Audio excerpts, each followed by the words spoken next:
Good evening. For those of you unfamiliar with my work, every year I read through every issue of every English language nutrition journal in the world so you don't have to. Every year, my talks are brand new because every year the science is brand new.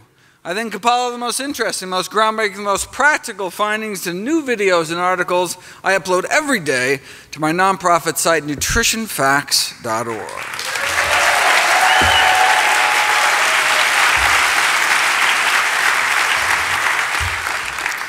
Everything on the website is free. There's no ads, no corporate sponsorship, strictly non-commercial, not selling anything. Just put it up as a public service, as a labor of love. New videos and articles every day on the latest in evidence-based nutrition. In my 2012 review, I explored the role diet may play in preventing, treating, and reversing our deadliest diseases. In 2013, I covered the most common conditions. In 2014, I went through our leading causes of disability. This year, I'd like to address some of our most dreaded diseases, and cancer tops the list in the latest Gallup poll. The #1 cancer killer in the United States of both men and women is lung cancer. But if you look at the rates of lung cancer around the world, they vary by a factor of 10. If there's nothing we could do to prevent lung cancer, you'd assume the rates would be about the same everywhere. I mean, if it just happened kind of randomly.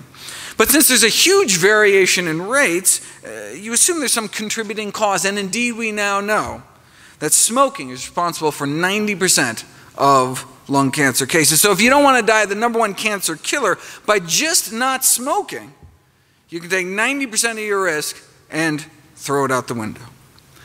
Colorectal cancer is our second leading cause of cancer death, and for that there's even bigger spread around the world. So it appears colon cancer doesn't just happen, something makes it happen. Well, if our lungs can get filled with carcinogens from smoke, maybe our colons are getting filled with carcinogens from food. Why do African Americans get more colon cancer than Native Africans? Why that population? Because colon cancer is extremely rare in Native African populations, like more than 50 times lower rates than Americans, white or black. And we used to think it was all the fiber that they were eating. However, the modern African diet is highly processed, low in fiber, yet there's been no dramatic increase in colon cancer rates. And we're not just talking low fiber intake, we're talking United States of America low fiber intake, down to around half the recommended daily allowance. Yet colon disease remains rare in Africa, still 50 times less colon cancer. Maybe it's because they're thinner and exercise more. No, they're not, and no, they don't. If anything, their physical activity levels may actually be lower than ours. So if they're sedentary like us, eating mostly refined carbs, few plant foods, little fiber like us, why do they have 50 times less colon cancer? Well, there is one big difference. The diets of both African Americans and Caucasian Americans is rich in meat, whereas the native Africans' diet is so low in meat and saturated fat. They have cholesterol levels averaging 139 compared to over 200 in the US. So yeah, they don't eat a lot of fiber anymore, but they continue to minimize meat and animal fat intake, supporting evidence that perhaps the most powerful determinants of colon cancer risk are the levels of meat and animal fat intake. So why do Americans get more colon cancer than Africans? Maybe the rarity of colon cancer in Africans is associated with their low animal product consumption. But why? Did you ever see that takeoff of the industry slogan, beef, it's what's for dinner? Beef, it's what's rotting in your colon. Right? I remember seeing that on a shirt with some friends, and I was such the party pooper, no pun intended, explaining that no, meat is completely digested in the small intestine, never makes it down to the colon, no fun hanging out with biology geeks. But it turns out I was wrong. Turns out up to 12 grams a day of protein can escape digestion, and when it does, it reaches the colon, it can be turned into toxic substances like ammonia. This degradation of undigested protein in the colon is called putrefaction, right? So a little meat can actually end up putrefying in our colon. The problem is some of the byproducts of this putrefaction process can be toxic. The same thing happens with other animal proteins. If you eat egg whites, for example, some of that can putrefy too. You say, well, what are you saying? There's protein in plants too. The difference is that animal proteins tend to contain more sulfur-containing amino acids like methionine, which is found concentrated in fish and chicken, than eggs, less in dairy and beef, but much less in plant foods, which can be turned into hydrogen sulfide in the colon, the rotten egg gas that doesn't just smell bad, but can produce changes in the colon that increase cancer risk. Now, there's a divergence of opinion as to whether it's the animal fat, cholesterol, or animal protein that's most responsible for the increased cancer risk. But, as all three has been shown to have carcinogenic properties, but, does it really matter since the diet high in one is high in the others? But the protein does more than just putrefy, though. Animal protein consumption causes an increase in blood levels of cancer-promoting growth hormone called IGF-1. But remove meat, egg white, and dairy proteins from our diet, and our bloodstream can suppress cancer cell growth about 8 times better. An effect so powerful that Dr. Ornish and colleagues appeared able to reverse the progression of prostate cancer without chemo, without surgery, without radiation, just a plant-based diet and other healthy lifestyle changes.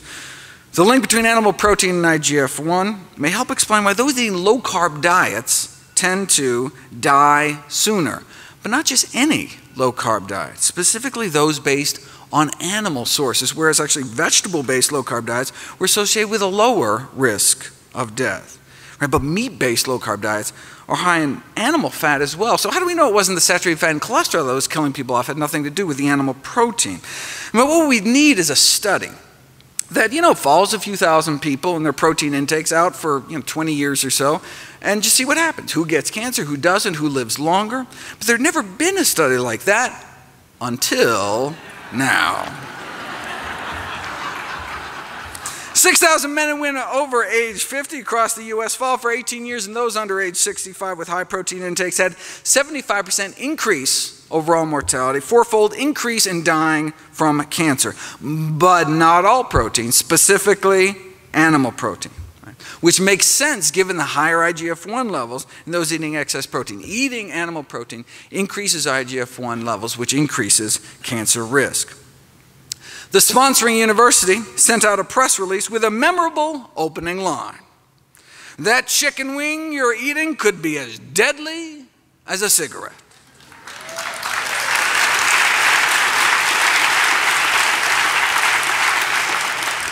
Explaining that eating a diet rich in animal protein during middle age makes you 4 times more likely to die of cancer, a mortality risk factor comparable to smoking. Look, almost everyone's going to have a cancer cell or a precancerous cell in them at some point. The question is, does it progress? And that may depend on what we eat. See, most malignant tumors are covered in IGF-1 receptors, but if we have less IGF-1, the tumor may not progress. And it wasn't just more deaths from cancer. Middle-aged people who eat lots of proteins from animal sources were found to be more susceptible to early death in general. Crucially, the same did not apply to plant proteins like beans. And it wasn't the fat, it was the animal protein that appeared to be the culprit. So what was the response to this revelation that diets high in meat, eggs, and dairy could be as harmful to health as smoking? One nutrition scientist replied that it was wrong and potentially dangerous. Not the discovery that animal protein may be killing people, but the way they were telling people about it. It could damage the effectiveness of important public health messages. A smoker might think, why bother quitting if my cheese and ham sandwich is just as bad for me?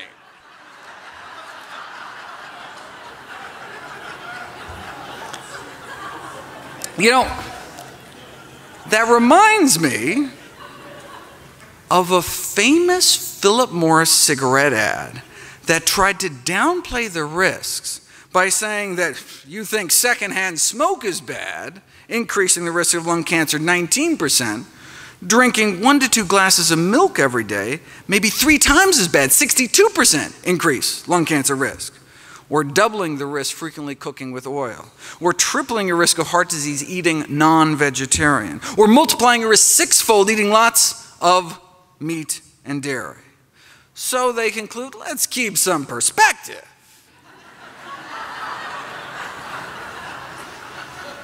The risk of lung cancer, the risk of secondhand smoke may be well below the risk reported for other everyday activities. So breathe deep, basically. All right?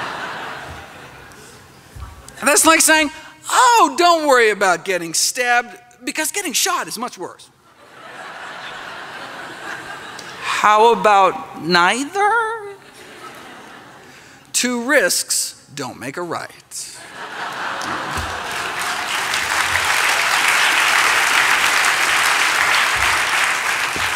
Though you'll note when Philip Morris bought Kraft, they stopped throwing dairy under the bus. So,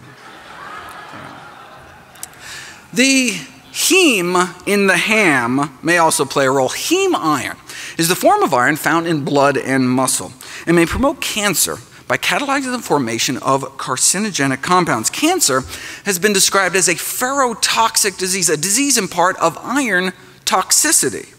Iron is a double-edged sword. Iron deficiency causes anemia, but excessive iron may increase cancer risk by acting as a pro-oxidant, generating free radicals that may play a role in a number of dreaded diseases like stroke.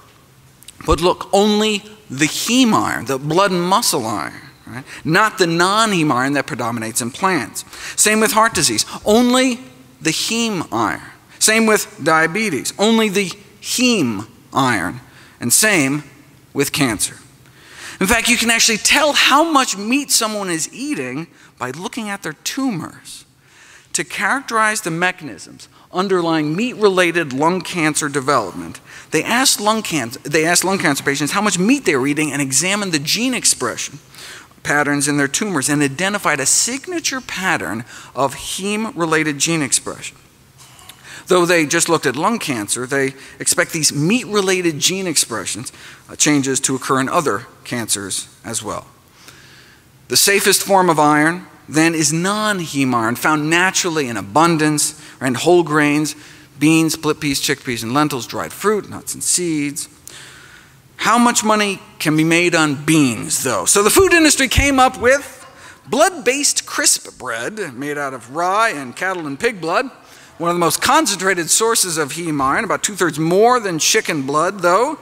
If blood-based crackers don't sound appetizing, they do have cow blood cookies or blood-filled biscuits. The filling does end up dark-colored, chocolate-flavored paste with a very pleasant taste. Dark colored because spray-dried pig's blood can have a darkening effect on a food product's color, but the worry is not the color or the taste, it's the heme iron, which because of the potential cancer risk is not considered safe to add to foods for the general population. This reminds me of nitrosamines, a class of potent carcinogens found in cigarette smoke. They are considered so toxic that carcinogens of this strength in any other consumer product destined for human consumption would be banned immediately. And if that were the case, they would have to ban meat. One hot dog has many nitrosamines and nitrosamines as 5 cigarettes. And these carcinogens are also found in fresh, unprocessed meat as well, beef, chicken, pork. But practice meatless Mondays and you can wake up Tuesday morning with nearly all these carcinogens washed out of your system. So toxic, nitrosamines should be banned immediately, but are still allowed for sale in cigarettes and meat because the carcinogens are found there naturally, right? It'd be illegal to add them, but hey, if they're found there, right? Just like the heme iron, not safe enough to expose the general population to, but allowed for sale at the deli counter. The irony is that the iron and the protein are what the industry boasts about, right? Those are supposed to be the redeeming qualities of meat, right? Protein and iron. But sourced from animal foods may do more harm than good. And that's not to mention all the other stuff, like the saturated fat and industrial pollutants and hormones that may play a role in our third leading cancer killer, breast cancer.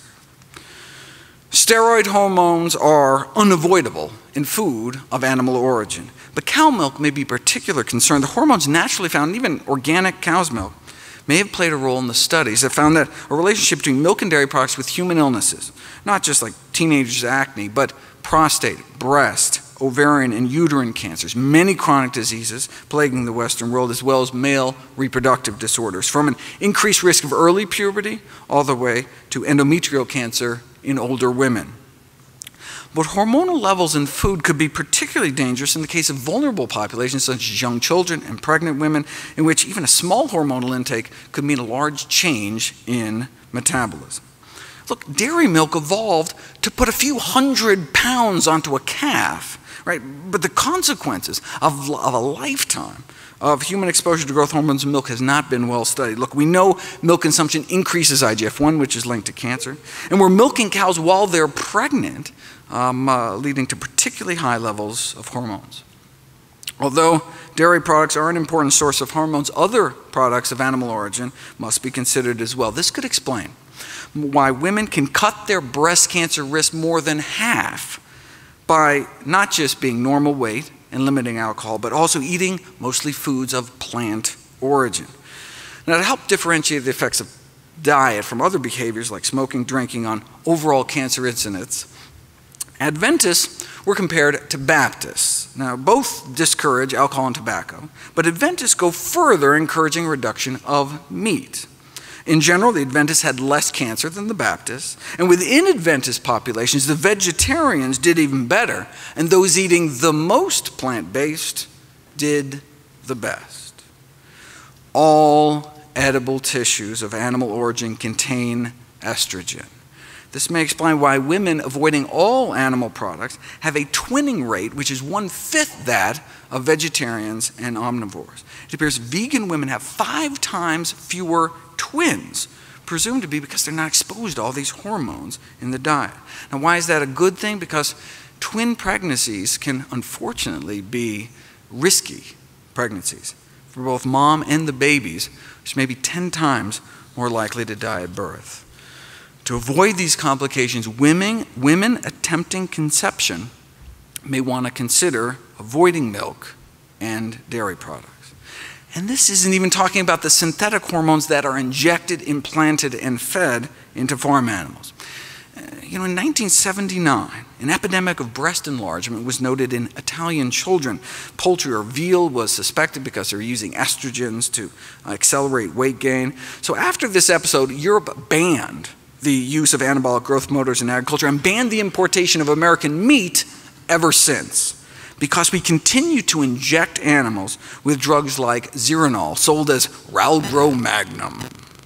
You drip Zeranol-containing blood from implanted cattle onto normal breast cells, human breast cells in a petri dish, and you transform them into breast cancer cells within 21 days.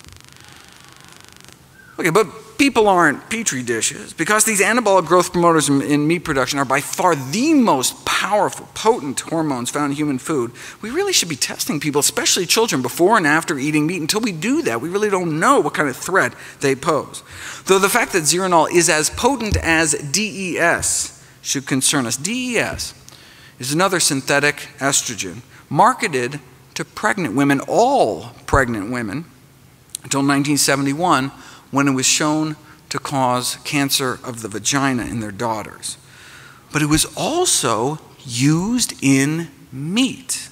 In the absence of effective federal regulation, the meat industry uses hundreds of animal feed additives with little or no concern about the cancer-causing and other toxic effects. Illustratively, after decades of misleading assurances about the safety of DES in the meat supply, we finally banned it some 40 years after it was already shown to cause cancer.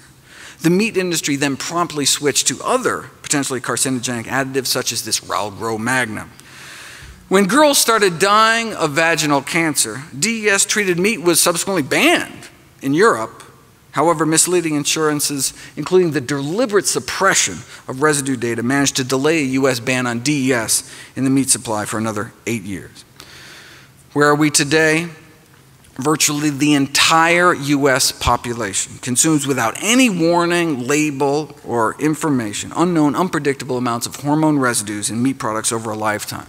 If all hormonal and carcinogenic feed additives aren't banned immediately, the least we could do is label them. Label the hormone residue levels in all meat products, including dairy and eggs. Speaking of eggs, the next on the dreaded list of diseases is heart disease. Eggs are the #1 source of choline, which can be converted by gut bacteria into a toxin that increases the risk of stroke, heart attack, and death. Eggs are also the #1 source of cholesterol.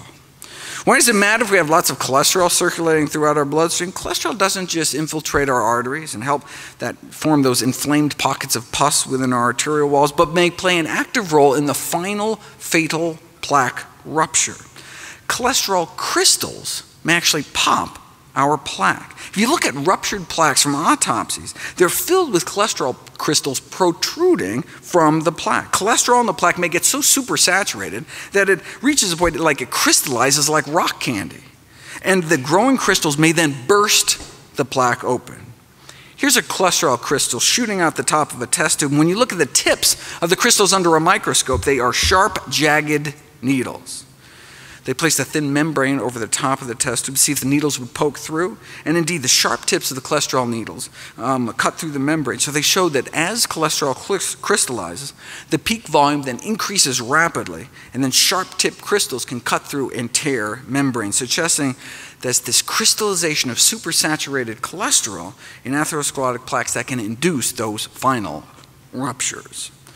And indeed, that's what you see on autopsy. All patients who died of acute heart attacks had these perforating cholesterol crystals like this, sticking out of their plaques, but no crystals were found perforating the arteries of people with severe atherosclerosis that first died of other kind of non-cardiac causes. This can explain why dramatically lowering cholesterol levels with diet and drugs if necessary can reduce the risk of fatal heart attack by pulling cholesterol out of the artery wall, decreasing the risk of crystallizing these cholesterol needles that can then pop the plaques in our arteries. High cholesterol can also cause what's called fatty liver disease, our next global chronic disease epidemic. Fatty deposits in our liver can trigger inflammation and result in liver cancer, failure, and death. And again, it may be these crystals, cholesterol crystals, triggering the progression of fatty liver into serious hepatitis. We're talking dietary cholesterol, the cholesterol people eat in eggs and other animal products. Strong association between cholesterol intake and hospitalization and death from cirrhosis and liver cancer. And beyond just the crystals, dietary cholesterol may oxidize and directly cause toxic and carcinogenic effects. You know, it was not appreciated until recently that the average cholesterol in the United States, the so-called normal levels, were actually abnormal, accelerating the blockages in our arteries and putting a large fraction of the normal population at risk. Having a normal cholesterol in a society where it's normal to drop dead of a heart attack, not necessarily a good thing. Normal cholesterol levels may be fatal cholesterol levels. In cholesterol lowering, moderation kills. Even if all Americans kept their total cholesterol below the recommended 200, millions would develop coronary artery disease. Strong evidence shows we need to keep our total cholesterol under at least 150 to stem the epidemic. What kind of evidence? Well, in many cultures, coronary disease is practically unheard of when total serum cholesterol under 150. Here in the US, famous Framingham Heart Study, few under 150 developed heart disease and none died from it. We cannot continue to have these public and private organizations at the forefront of health leadership recommending to the public a dietary plan that guarantees that millions will perish of the very disease that the guidelines are supposed to prevent. The reason given by health authorities to not tell people the truth, for not advocating what the science shows is best, was that it might frustrate the public. who may have difficulty getting their cholesterol levels that low. Right? But the public's greatest frustration might come from not being informed of the optimal diet for health.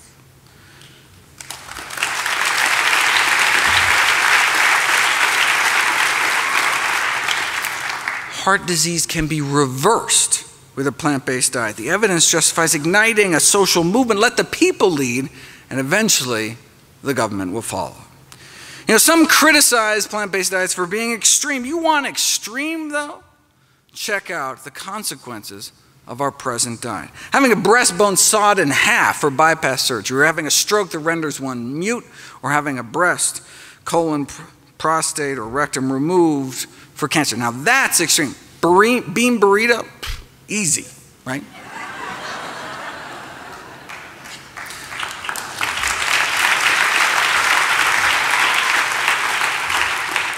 Instead of just bypassing the problem, literally, you can treat the cause. Arrest and reverse heart disease, our #1 killer, with a whole food, plant-based diet. Next on the list is arthritis, such as rheumatoid arthritis, chronic inflammatory systemic disorder causing progressive destruction of the joints. As many as 80% become disabled, can cut 18 years off one's lifespan. There are drugs, but unfortunately they're often associated with severe side effects: blood loss, bone loss, immunosuppression, toxicity to liver and eyes. There's got to be a better way. Well, populations that eat more meat do seem to have more rheumatoid arthritis, and there have been some dramatic case reports of rheumatoid arthritis attacks being triggered by consumption of animal products, starting about 6 to 10 hours after ingestion of animal protein, lasting a few days, but they stop when patients stop consuming animal products. The researchers suggest that immune complexes formed by the body attacking animal proteins may promote autoimmune reactions inside the joints themselves, and indeed, those with rheumatoid arthritis have striking elevations in antibodies to foods like fish, pork, egg whites, dairy proteins, and even some cereals. It could also be because of a pro-inflammatory effect of meat fats or free radicals from the iron accumulating in the joints or other mechanisms. But look, case reports, country-by-country analyses can really only raise questions. Right?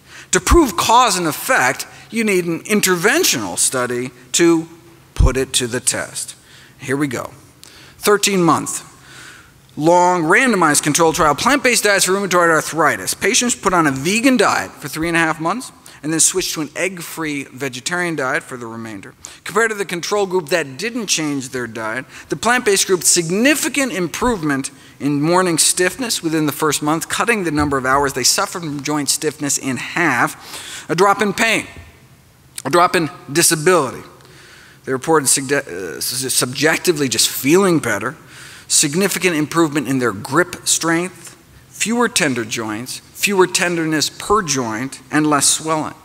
They also had dramatic drops in inflammatory markers in the blood, SED rate, C-reactive protein, white count, highly significant and clinically relevant findings. What about osteoarthritis, most frequent cause of physical disability among older adults, affecting about 20 million Americans, affecting maybe 20% of Americans in the coming decades, becoming more and more widespread among younger people. You know, osteoarthritis is characterized by loss of cartilage within the joint. And we used to think there was just kind of wear and tear, but it's now generally accepted it's an active joint disease with an inflammatory component. So if the loss of cartilage is caused by inflammation, maybe if we put people on an anti-inflammatory diet, it could help, like with rheumatoid arthritis. Using optimal nutrition and exercise as a first-line intervention could well be the best medical practice. So where's the best science on what optimal nutrition might look like? The China study is a prime example, showing the serious health consequences. The serious health consequences of high consumption of pro-inflammatory foods, meat, dairy, fat, and junk. and low consumption of anti-inflammatory plant foods, right? Whole grains, vegetables, fruits, beans, split peas, chickpeas, lentils.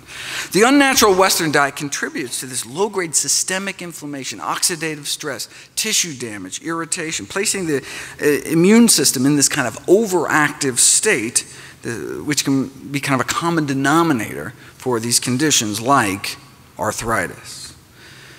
Next on the list is stroke and high blood pressure. We go together because high blood pressure, #1 risk factor for stroke. The Predimed study found that a Mediterranean diet with nuts could cut stroke risk nearly in half, though they were still having strokes, right? Half as many strokes, but it was still a stroke-promoting diet. And heart attack promoting as well. So that's what Dr. Ornish noted when he wrote in, no significant reduction in the rates of heart attack, death from cardiovascular disease, death from any cause, just that stroke benefit. But hey, I mean, that's something. I mean, Mediterranean diet is certainly better than what most people are consuming, but even better, maybe a diet surrounding whole plant foods shown to actually reverse heart disease, not contribute to it. That may be true, the authors of the study reported, but the major problem with Ornish's diet is, it just doesn't taste good, so hardly anyone sticks to it. But it's not true. Ornish got extraordinary adherence in his studies, with no difference in any of the acceptability measures, same enjoyment compared to their regular diet. They even had success in barbecue country, rural North Carolina. See, stricter diets may meet greater acceptance among patients than more modest diets because they may work better. Greater adherence means greater disease reversal. But you don't have to be facing certain death. Even those young and healthy, no health problems, had no problem sticking to a plant-based diet. In fact, it worked a little too well. This is a crossover study where they asked people to eat a plant-based diet for a few months and then go back to their original diet to note the contrast, right? But people felt so good eating healthy. Some of them refused to go back to their regular diet, which kind of, it actually messes up the study.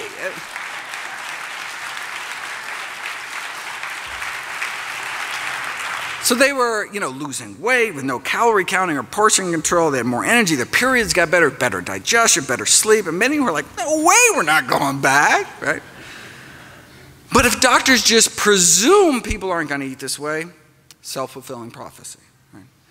Just like smoking doctors are less likely to tell their patients to stop smoking, and couch potato docs are less likely to counsel exercise or things like fruits and vegetables, we need to role model healthy behavior.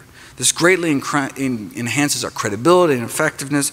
Gone are the days of traditional authority when the fat physician, dropping cigarette ash down his gravy-stained vest, could credibly prescribe a change in behavior.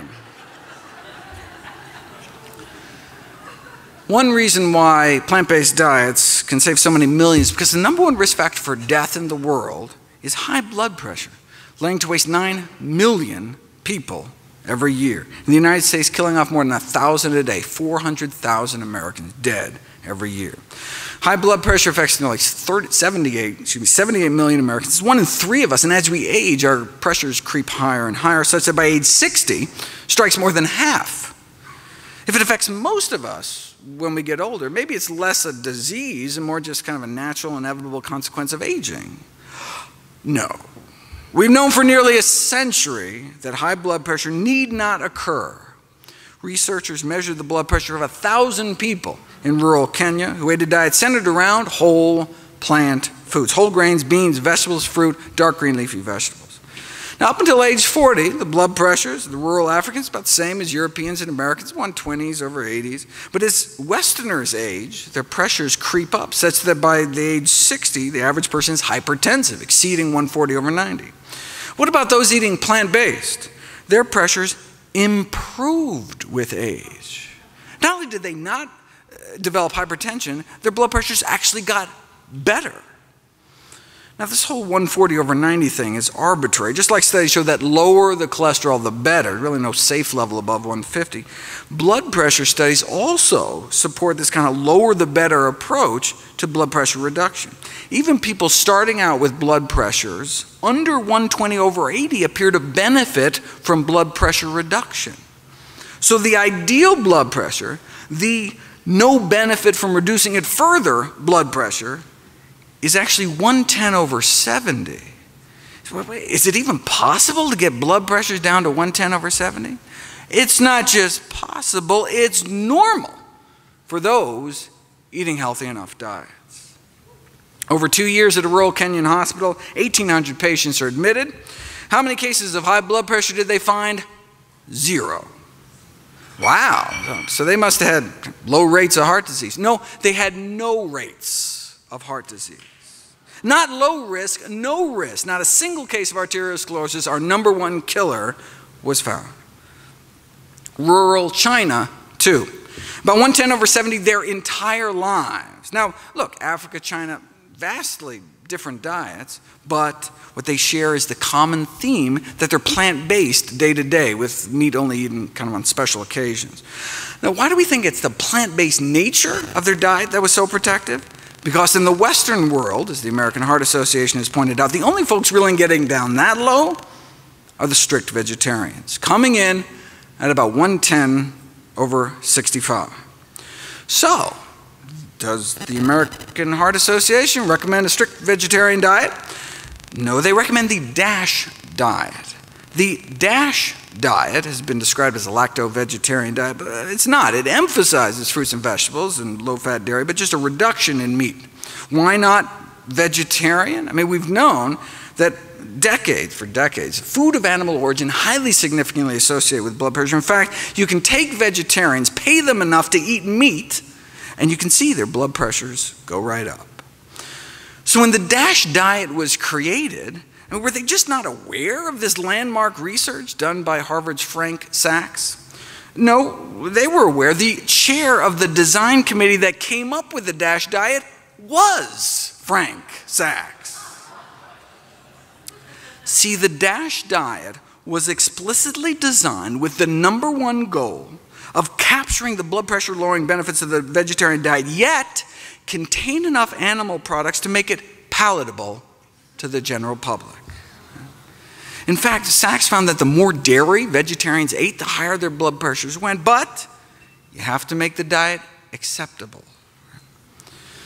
Recent meta-analysis found that vegetarian diets were good, but strictly plant-based diets may be better.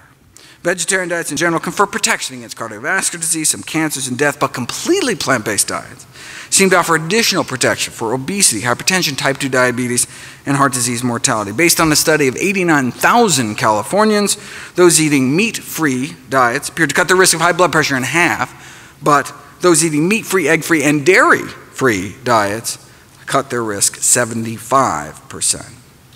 Now, if, however, you're eating a whole food plant-based diet and still not hitting 110/70, there are a few plants recently found that may offer additional protection. Randomized placebo-controlled study found that a cup of hibiscus tea with each meal significantly lowers blood pressure. In fact, tested head-to-head against a leading blood pressure drug called Captopril, 2 cups of hibiscus tea every morning, as effective as the drug.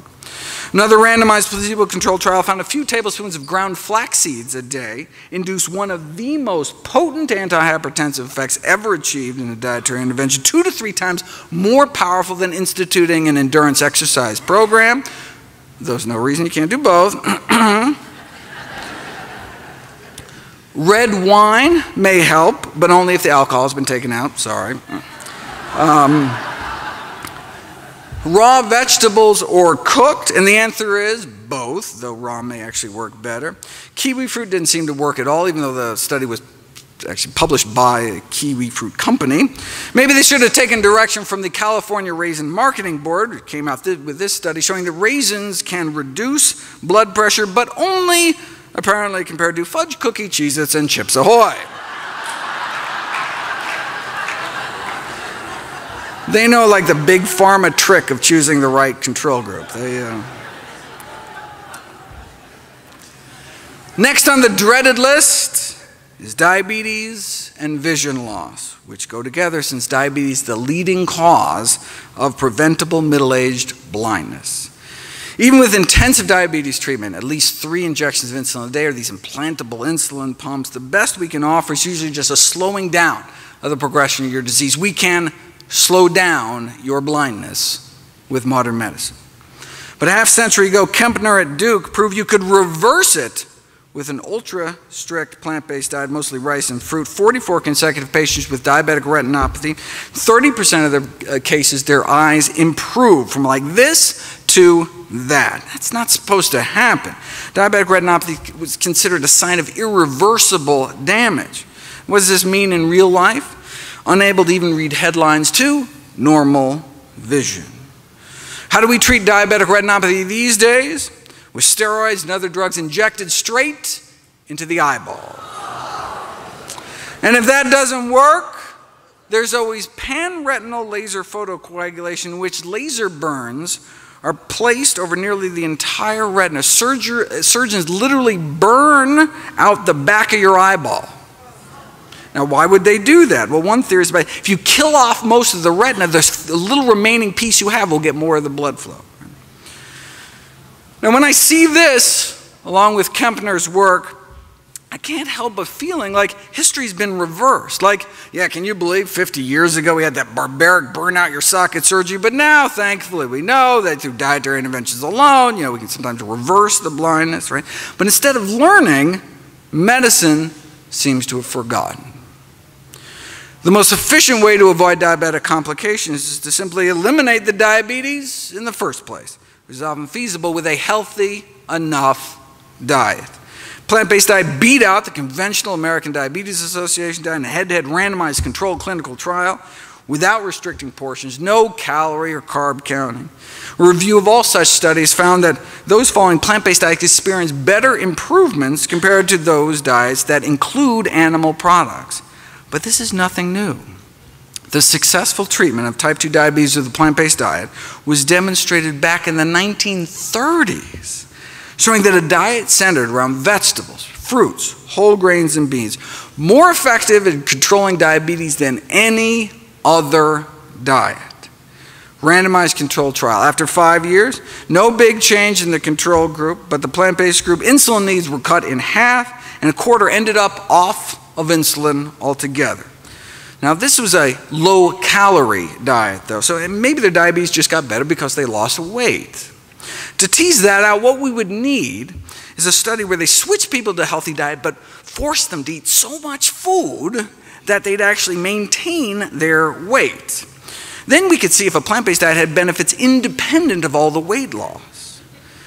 We'd have to wait another 44 years, but here it is. Subjects were weighed every day, and they started losing weight. They were made to eat more food. In fact, so much food, some of the participants had trouble eating all.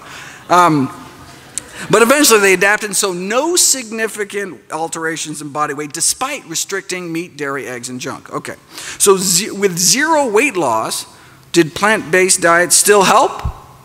Here's the before and after insulin requirements of the 20 people that put on the diet. So the number of units of insulin they had to inject themselves before and after going plant-based. Overall, insulin requirements were cut about 60%, and half were able to get off insulin altogether, despite no change in weight. Now, how many years did this take? Was it 5 years like the other study? No, 16 days.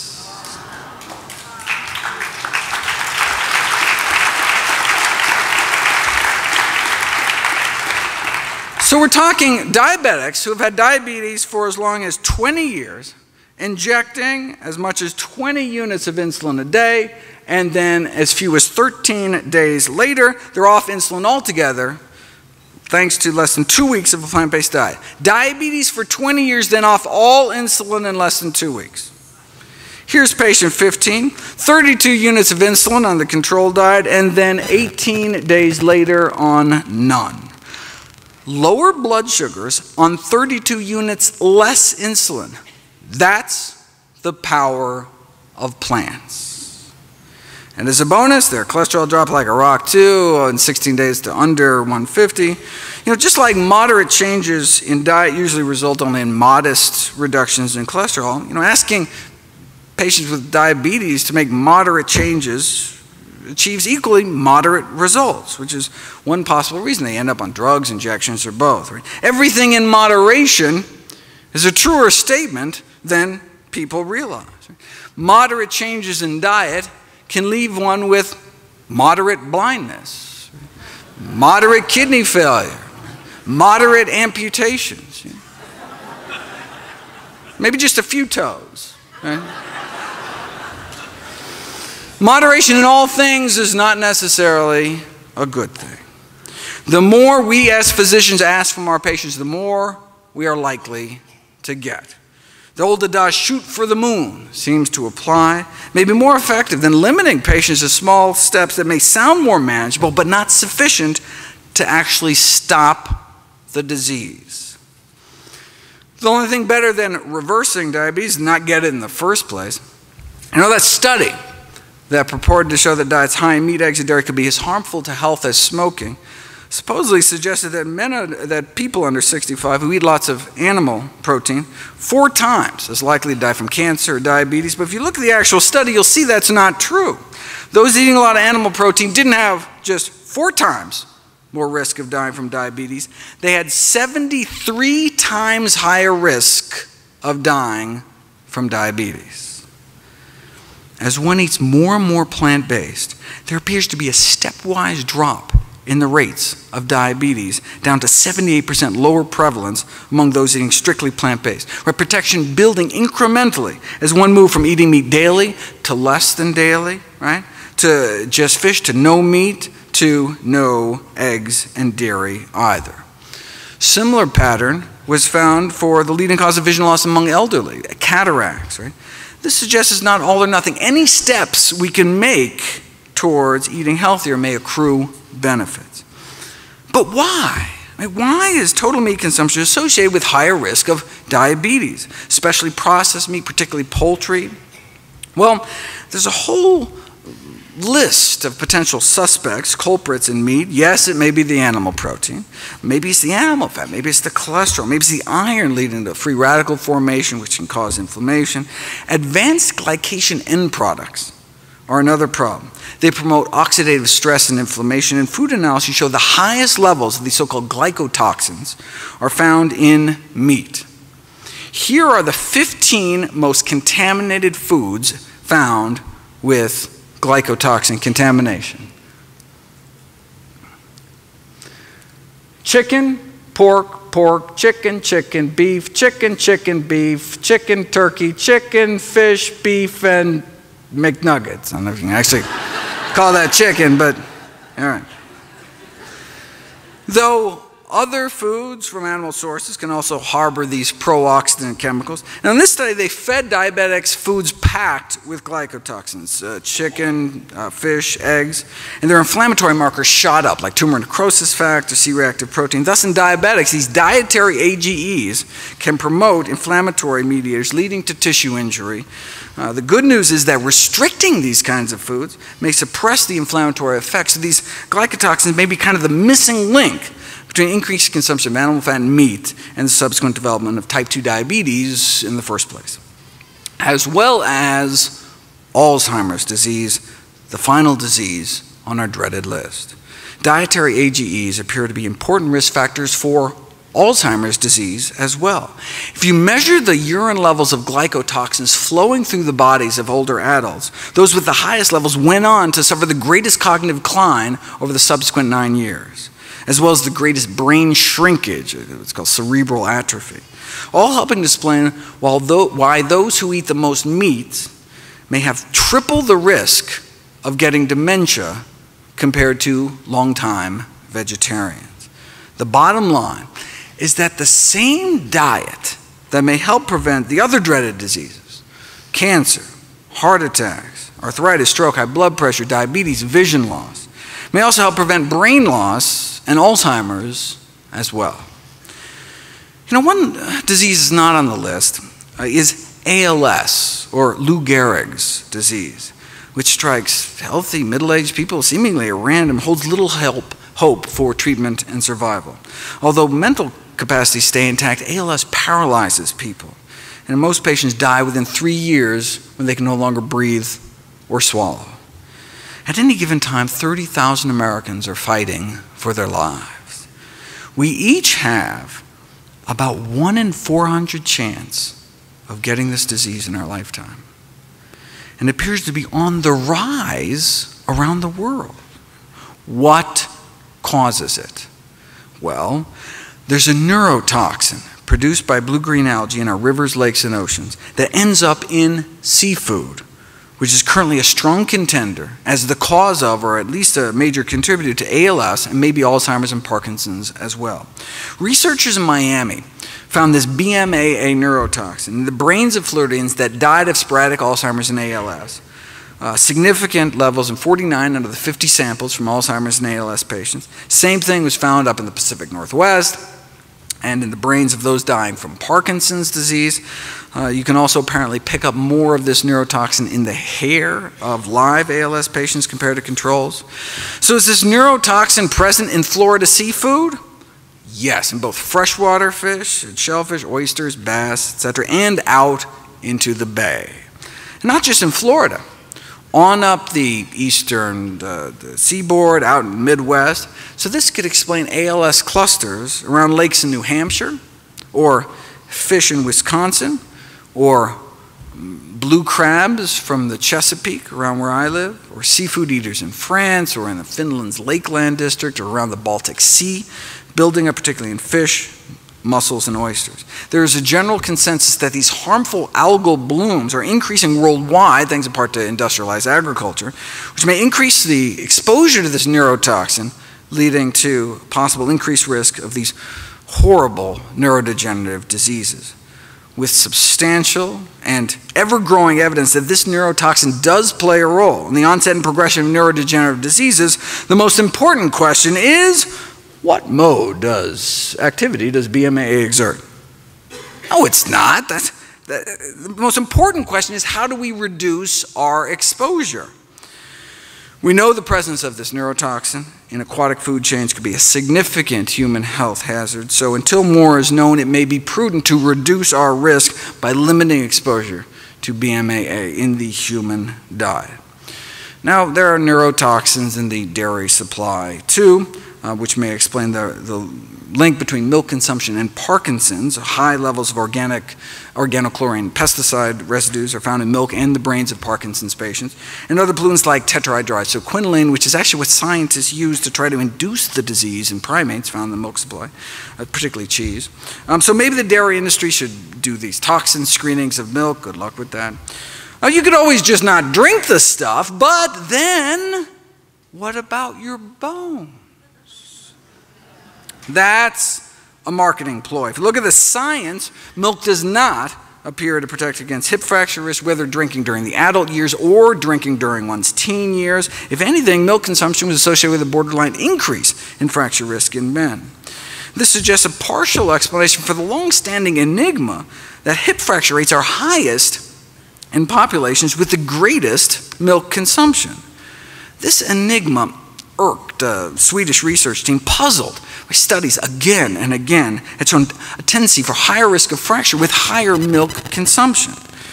Well, there is a rare birth defect called galactosemia, where babies are born without the enzyme needed to detoxify the galactose in milk.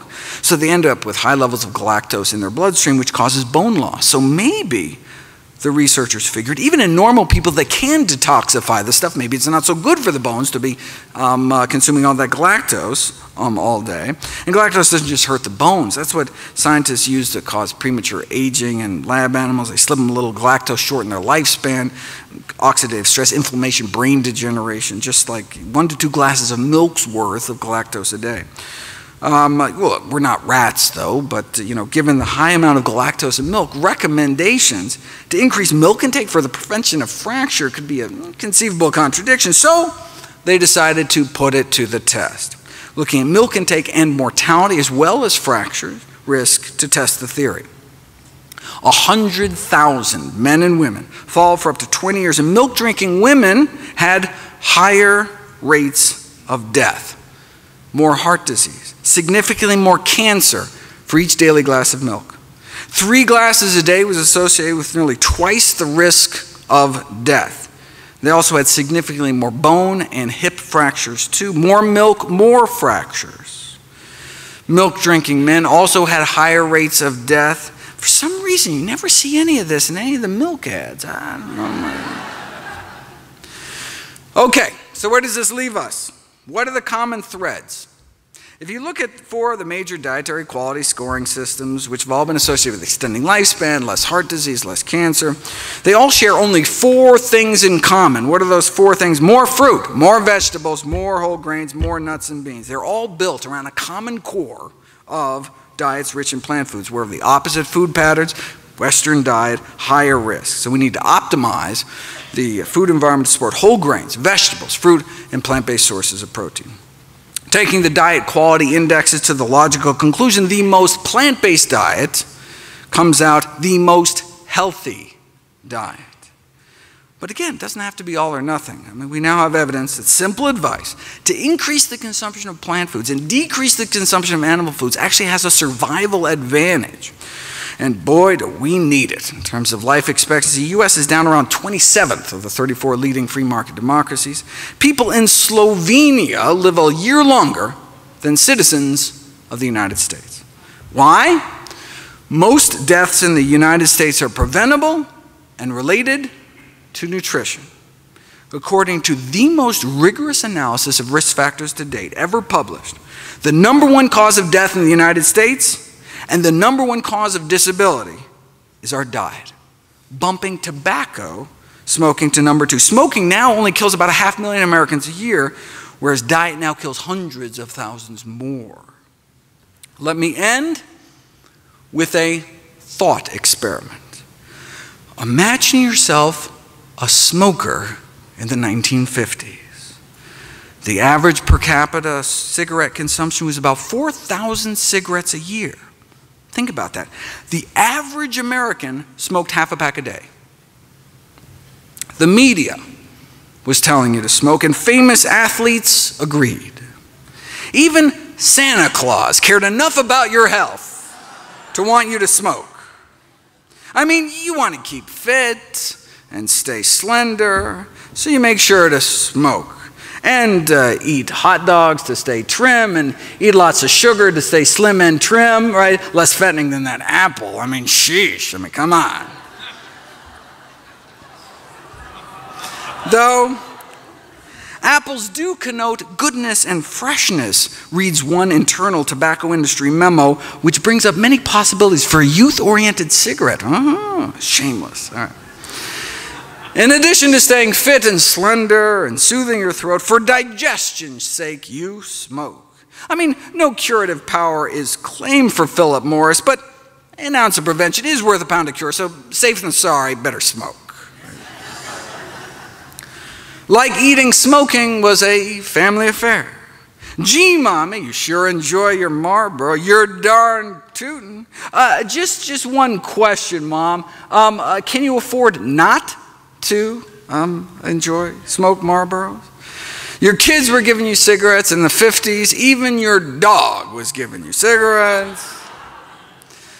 Blow in her face and she'll follow you anywhere.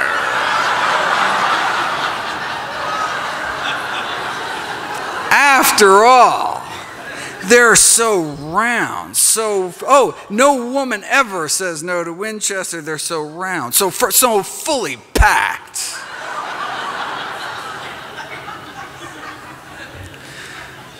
After all, John Wayne smoked them until he got lung cancer and died. Even the paleo folks were smoking. And so were the doctors. Yes, no, look, this is not to say there wasn't controversy within the medical profession. Yes, some, doctors smoke Camels, but other physicians preferred Luckies, so there actually was disagreement. There was, eminent doctors on high and impartial medical authority call for Philip Morris. Even the specialists could not agree which cigarette was better for your throat, so best to stick to the science, right? And more scientists smoke this brand, actually. This should not be rocket science, right? But even the rocket scientists have their own brand for the man who thinks for himself, right?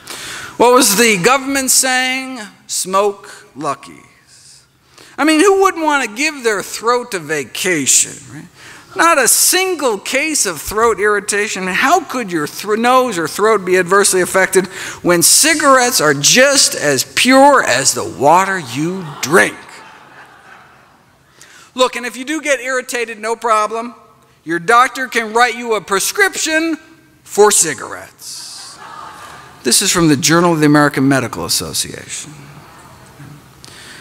After all, don't smoke is advice hard for patients to swallow.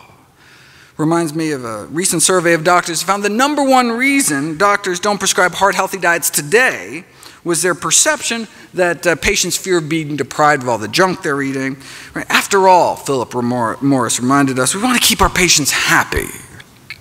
To make a radical change in habit would do harm. You're a doctor, you don't harm your patients. The tobacco industry gave these medical journals big money to run ads like these. Not a problem, though Philip Morris claims come from completely reliable sources based on studies by recognized authorities, published in leading medical journals, even kindly offering to sell free packs of cigarettes to doctors so they can test them out themselves. So see you at the next AMA convention in the Smokers Lounge. What did the American Medical Association have to say for itself? Well, like most other medical journals, they accepted tobacco ads. They have yet to see an autopsy, the official editorial board said, with a single lesion with a Marlboro lesion on it, right, label on it. So when mainstream medicine is saying smoking on balance may be beneficial for you, when the American Medical Association is saying that, then where could you turn back then if you just wanted the facts? What's the new data advanced by science? She was too tired for fun, and then she smoked a Camel. Babe Ruth spoke of proof positive medical science, that is, when he still could speak before he died of throat cancer. Now, some of the science did leak out, causing a dip from about 11 cigarettes a day per person down to about 10. But those that got scared could always choose the cigarettes that take the fear out of smoking, right? Or even better, choose the cigarette that gives you the greatest health protection. Now, if by some miracle there was a smokingfacts.org website back then that could deliver the science directly, bypassing commercially corruptible institutional filters, you would have become aware of studies like this. An Adventist study in California in 1958 that showed that non-smokers may have at least 90% less lung cancer. But this wasn't the first. When famed surgeon Michael DeBakey was asked why his studies published back in the 30s linking smoking and lung cancer were ignored, he had to remind people what it was like back then. We were a smoking society. It was in the movies. Medical meetings were one big haze of smoke. It's like debates over cigarettes and lung cancer in Congress taking place in smoke-filled rooms, right? It makes me wonder what they serve at the Dietary Guidelines Committee breakfast buffets to this day, right? A famous statistician by the name of Ronald Fisher railed against what he called propaganda to convince the public that cigarette smoking was dangerous. He made invaluable contributions to the field, but his analysis of lung cancer and smoking was flawed by an unwillingness to examine the entire body of data available. Now, his smokescreen may have been because he was a paid consultant to the tobacco industry, all right, but also because he himself was a smoker, right? Part of his resistance may have been to the association, may have been because of his own fondness for smoking, which makes me wonder about some of the favorite foods that nutrition researchers may have of this day, right? You know, it always strikes me as ironic that when vegetarian researchers come out forward and list their diet as a potential conflict of interest, whereas not once in the 70,000 articles on meat in the medical literature have I ever seen a researcher disclose their non-vegetarian habits, right? Because it's normal, just like smoking was normal. So back to our thought experiment. If you're a smoker in the 50s in the know, what do? With access to the science, you realize that the best available balance of evidence suggests that your smoking habit is not good for you, right? So, do you change your smoking habits or do you wait? If you wait until your physician tells you between puffs to quit, you may have cancer by then. If you wait until the powers that be officially recognized it, like the Surgeon General did in the subsequent decade, you could be dead by then. It took 25 years for the Surgeon General report to come out. It took more than 7,000 studies and the deaths of countless smokers before the first Surgeon General report against smoking was finally released in the 1960s. You'd think maybe after the first, maybe 6,000 studies, it would have maybe give people a little heads up or something. Powerful industry. One wonders how many people are currently suffering needlessly from dietary diseases. Maybe we should have stopped smoking after the 700th study like this. With so much money and personal habit at stake, well, there's always going to be dissenters. But given the seriousness of the disease, the sum total of evidence, we shouldn't wait to put preventive measures in place.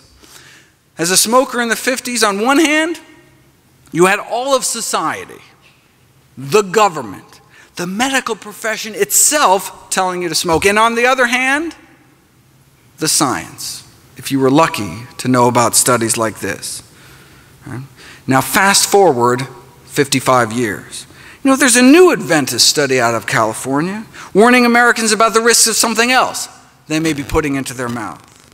It's not just that one study, right? According to the latest review, the total sum of evidence suggests that mortality from all causes put together, many of the dreaded diseases, ischemic heart disease, cerebrovascular diseases like stroke, significantly lower in those eating meat-free diets, in addition to less cancer and diabetes.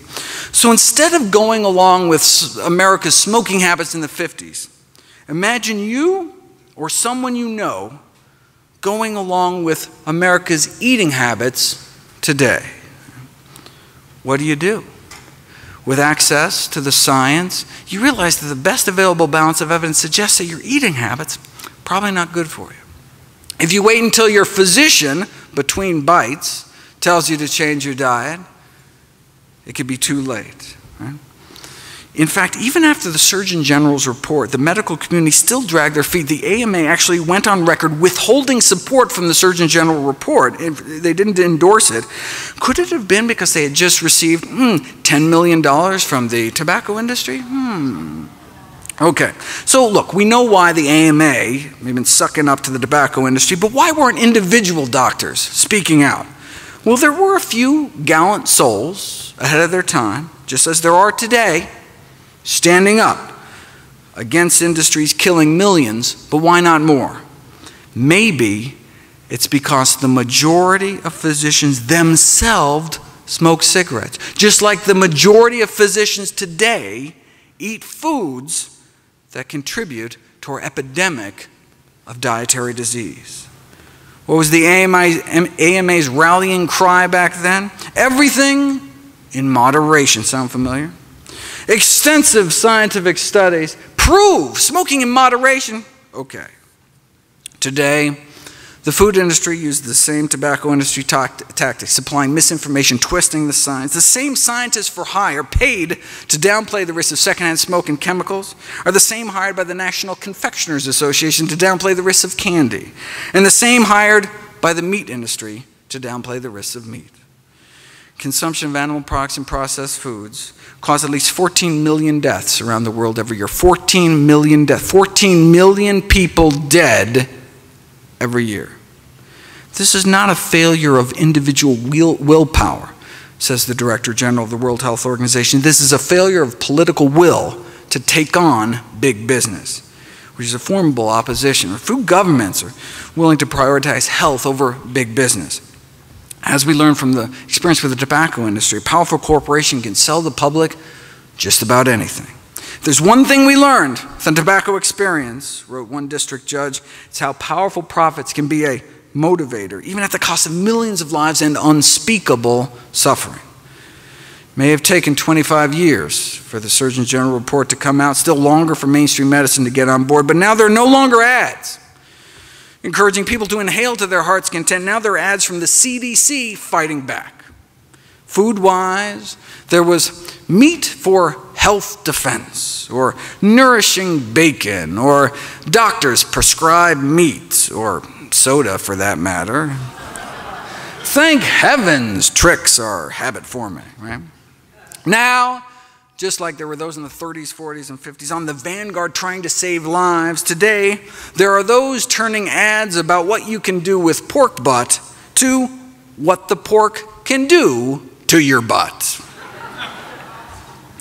The Physicians Committee for Responsible Medicine's "Meat is the New Tobacco" campaign, right? As Dr. Barnard tried to get across in an editorial published in the American Medical Journal Association's Journal of Ethics, plant-based diets can now be considered the nutritional equivalent of quitting smoking. How many more people have to die, though?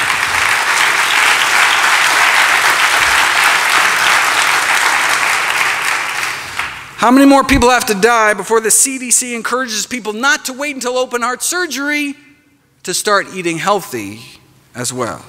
How long is that going to take, though? Just like we don't have to wait until our doctors quit smoking to quit ourselves, we don't have to wait until our doctor takes a nutrition class or cleans up their own diet before changing our own eating habits. Look, it's not your doctor's fault, right? Writes a group of prominent physicians. There is a severe deficiency of nutrition education at all levels of medical training, right? We just never taught it, right? We know a whole food, plant-based diet has been proven to reverse our #1 killer, protect against type 2 diabetes and cancer. So how has this knowledge affected medical education? It hasn't. Despite the neglect of nutrition and medical education, the public considers physicians to be trusted sources. But if doctors don't know what they're talking about, they could be contributing to diet-related diseases. To stem the surging tide of chronic illness, physicians need to become part of the solution, but we don't have to wait for that to happen. No longer do patients have to be so patient. Doctors no longer hold a professional monopoly on health information. It's been a democratization of knowledge, right? And so until the system changes, we have to take responsibility for our own health and for our family's health. Right? We can't wait for society to catch up to the science because it's a matter of life and death. In 2015, Dr. Kim Williams became president of the American College of Cardiology. He was asked why he follows his own advice to eat a plant-based diet. He said, "I don't mind dying," Dr. Williams replied. "I just don't want it to be my fault." Thank you.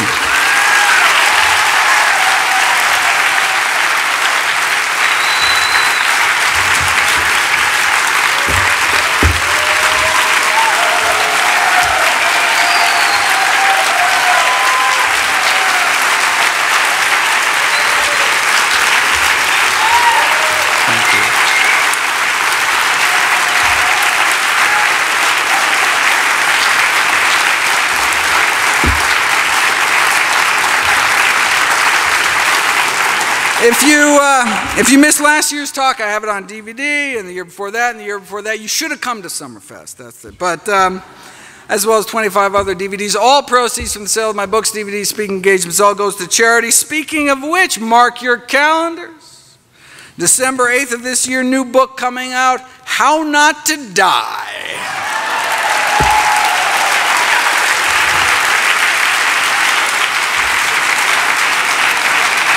December 8th, very excited about not only a compilation of all my work with all the science, thousands of citations, but also a practical guide. I go through my kind of daily dozen checklist of all the things. I try to include my own diet, how much greens to eat, how much beans to eat, how much exercise, how much sleep. I'm working on it for over a year. Can't wait for everyone to read it. And in the meantime, all my work is available free at nutritionfacts.org. Thanks again. I want to say something. We are so fortunate to have Dr. Greger with us. I don't think there's anyone else on the planet that could do what you do. Thank you so much. And we are honored for you to debut this with us every year. Thank you so much.